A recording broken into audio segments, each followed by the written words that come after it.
Alright, you guys, more talking. Fixed the mount in my car, and by fixed I mean I duct taped it down onto the dash. It's like one of those little suction cup deals. I'm sure you're familiar, but also it gets, the temperature fluctuations will cause that little rubber suction O-ring to fall off. And so I duct taped it down now, and it's all good. I rely on duct tape. Duct tape and WD-40, it's true what they say. But anyways, driving to the gym now.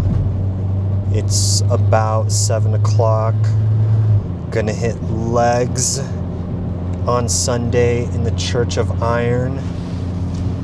And just wanted to give a little bit more variety to the clips that I throw in here. And I also feel like when I'm driving, you've got that optical flow going. You're going somewhere. It's just a good vibe to do some just kind of ranting. So, like I said earlier, I'm not going to be able to finish creating the CAD drawings for all the pieces that I need today.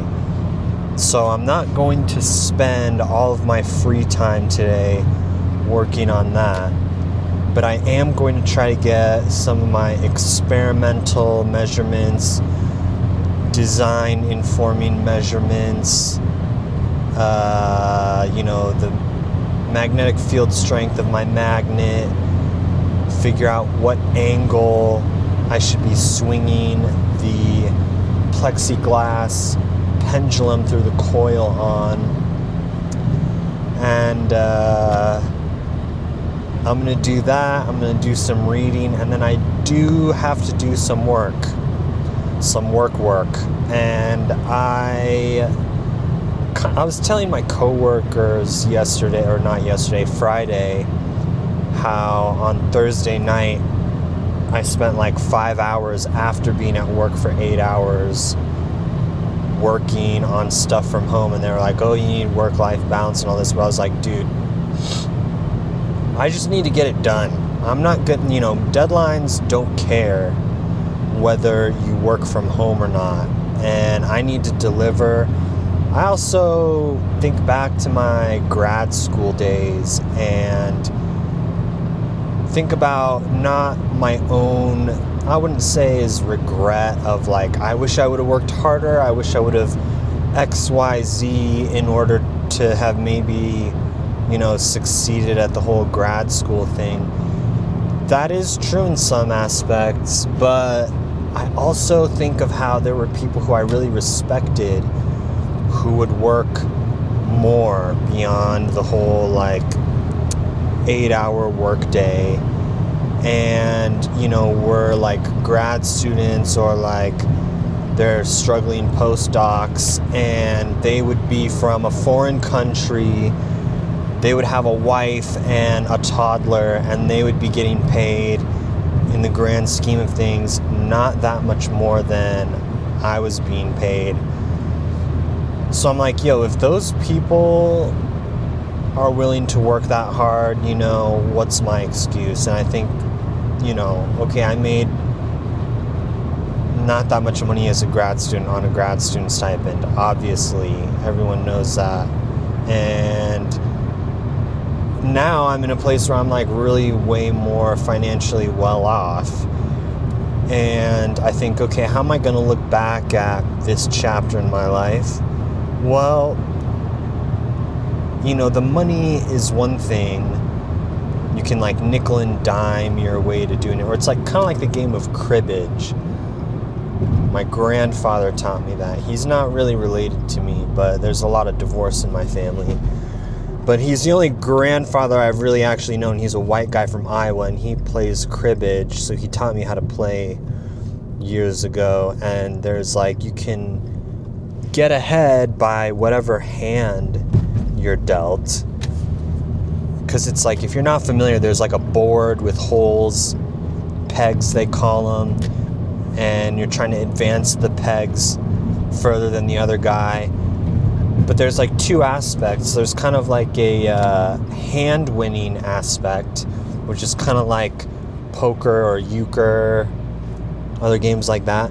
But then there's also pegging points, where if the other guy doesn't, if it's kind of neck and neck as far as the hands that you're winning, if one guy is better at getting those pegging points, then that's what will decide whether he wins or not.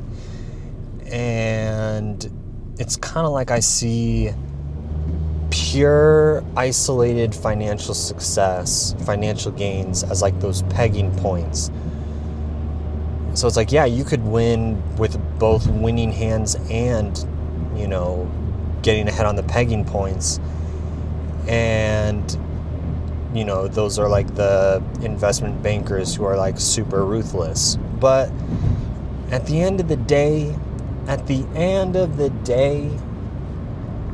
I'll think back on this chapter in my life probably and think, how did I make the most of it in order to advance my own career and to gain more technical skills? How do I do that to become better as a scientist, engineer, mathematician, physicist, whatever you want to call it, software developer?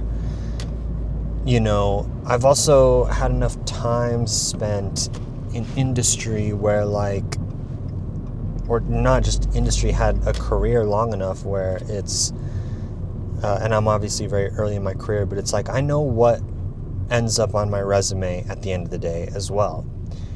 And do they necessarily see, oh, he worked 10 days from home, he put in extra hours where it was longer than a 40-hour work week, and maybe the guy who he worked next to in this time was able to get by working 35 hours a week. And it's like, you don't see that on your resume, right?